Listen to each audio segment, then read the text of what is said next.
Hello everyone, welcome to another episode of Sharing the Scoop. And today I have with me is Vihit Shah. So hi Vihit, how are you? Hello, sir. How are you? I'm fine. I am fine, Vihit. I hope you are safe and sound at home, basically. Yes, yes, sir. Okay. So guys, Vihit will be sharing his scoop today with us. And so over to you, Vihit. Can you please introduce yourself a little bit for our audience? Yeah. Hello, guys. My name is Vihit Shah, and I've done my diploma in automobile engineering. Later on, I passed on to do my mechanical engineering as my graduation, and then I wanted to do an MBA, so I joined IES MCRC, which is in Bandra. And before that I worked for 2 years. So 1 year I was working as a teacher, as a lecturer in a diploma college, and another year I was working as a supervisor in a CNC firm. So that's Great. my introduction. Yeah. Okay. So Vihit, what made you decide that you want to go for MBA? Because you are a mechanical engineer, you had formerly worked also in the company, as you said, and you have taught in the diploma college as well. So what was that shift was like when you wanted to do your MBA? What was that thought process basically, or why rather? So I don't know if I'll be able to justify my choice very much perfectly, but how I want to put it is that it was the best career option which I thought it is. So, being an engineer, I could do only three things. I could do an MBA, I could do an ME or MTech, or I could do MS from other countries. So I thought MBA is the best option for me. And apart from that, I had some interest in management skills and all. And I wanted to explore more of my career option. And as my personality is also like I usually love to explore much things and all. So, regarding that, I wanted to explore more of non-technical part. So that is the reason I chose to do an MBA. Okay.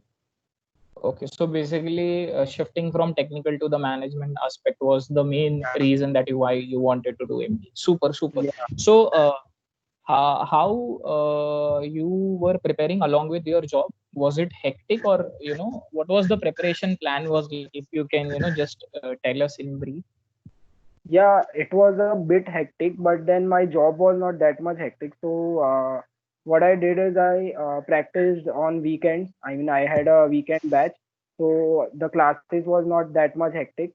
And later on, I just practiced. I didn't study for the entire year, but in the last few months, I studied 2 hours or 1 hour daily, and the test series and analysis of that helped a lot.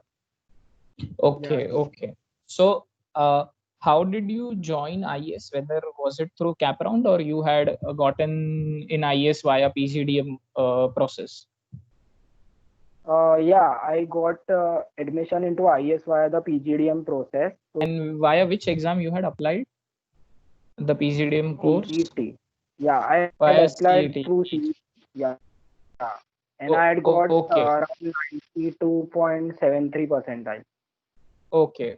And if you remember, what was your GDPI process was like? What did they ask you? What was the topic, if you remember? Uh, First of all, there was some yeah. First round was GD.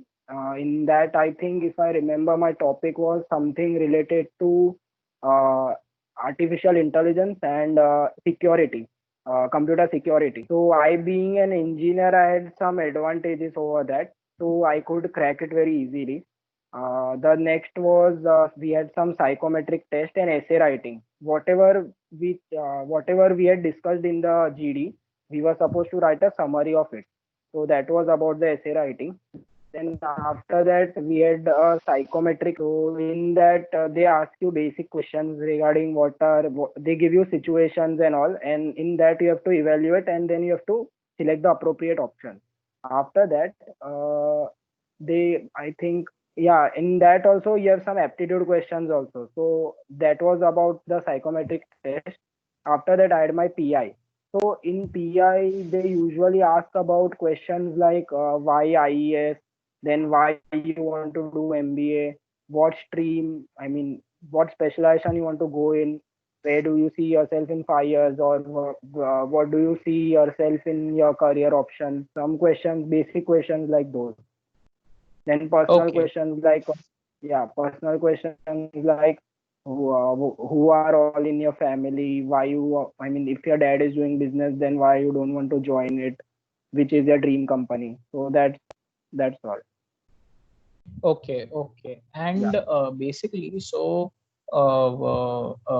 when you were doing your MBA in the first year, you had the internship. So where were you interning, and what was the profile like? I was interning with Asian Paints, and my profile was research. I had to, I mean, I was given a project wherein I had to map all the distributors for a product which they were planning to launch. So that was about my summer internship, and after that, I got a PPO from Asian Paint, and I am currently working with them only. Superb, superb. And if I ask you that IES, if you want to rank IES above certain colleges and below certain colleges, if you can, give some idea about that Sure. I would be very much, target I for mean, IES very level. much honest.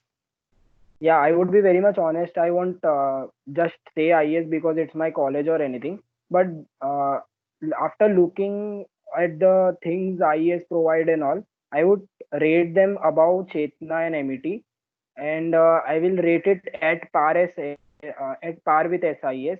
And maybe for finance, I will rate it below NL Dalmia. Maybe. I'm not sure about that because I'm not from finance background, so I don't know about that. And any other colleges within it league. I mean, Wellinger also I would rate IES equivalent because I mean it depends on what student is looking for. I mean, the way I see it, IES total strength of IES is roughly around 250 or odd students, including pharma, MMS, PGDM, everything. Whereas Wellinger's this Wellinger strength is far about 1200, and there are two campuses, and also the probability of you getting a placement and the probability of any student getting any personal attention towards his or her growth is very much high in IES. So if you look at all those parameters, because MBA is not about placement. I mean, companies, you can apply always. You can apply from outside, or you can just ask someone for referral and everything. But the main thing is your personal growth, which is very important in MBA. So that cannot happen without anyone guiding you. So in the strength of 1200 and 2400 students, I don't think that is far much possible. And as far as my Correct. experience with IES is concerned, it is very good. I mean, I'm in regular contact and touch with each and every faculty. They guide me. I mean, I can just sit with any faculty and I can just tell them that I want to do this. So please guide me. Give me the numbers of alumni who are working there, or whatever I want to do, I can do because I have a personal connect with them. So I don't think, and I mean, I got many opportunities also. For example, I was a bit shy in nature and everything before MBA. So what I took it as a challenge in that I stood for elections for class representative, and I won the election, and I was the class representative of 1820 batch for my class as well as the marketing specialization. So I got huge opportunities. I got everything which I was looking for I mean, from the college. Yes, yes, yes. Yeah, yeah. Okay, okay.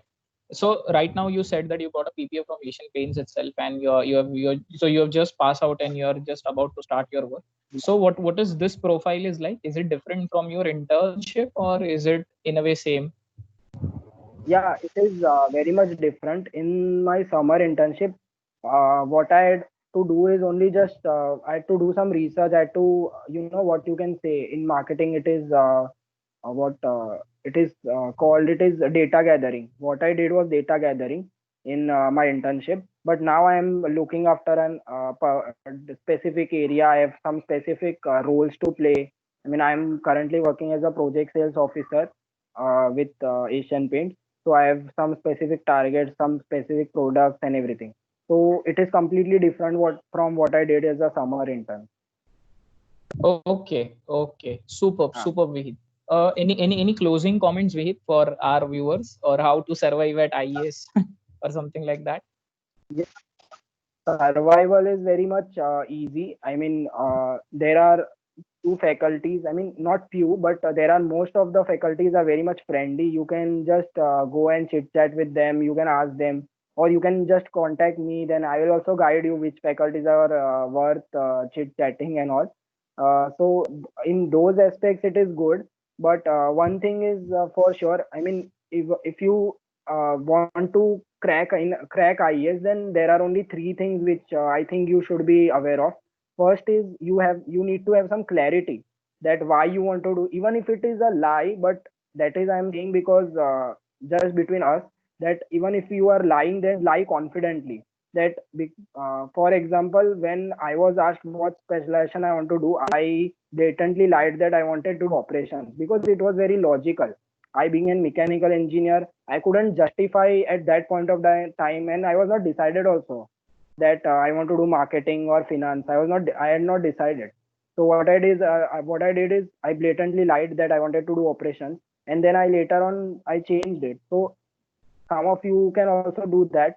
You can just match your story and get your story clear, and the panelist shouldn't feel that you're not crystal clear in your life. So that is one thing. Second is confidence. They should not feel that you are not confident enough to face the industry and interview. So that is the second thing. And third thing is that you need to reply them very much calmly, and you need to think your answer and then reply. So those are Okay, the three things which, yeah. okay, okay. So thank you so much, Vihit, for your time, and we would wrap up this session here. All the very best for all your future endeavors, and hopefully we can do such more sessions as well, uh, Sure, sir. whenever feasible. Yeah, sir. I was saying that I would thank you for the opportunity to. I mean, I got to share my thoughts with everyone. So I just wanted to thank you. Our pleasure, all pleasure. Anytime we will definitely do this. All the best Or and have a good day. yeah, sir. Thank you.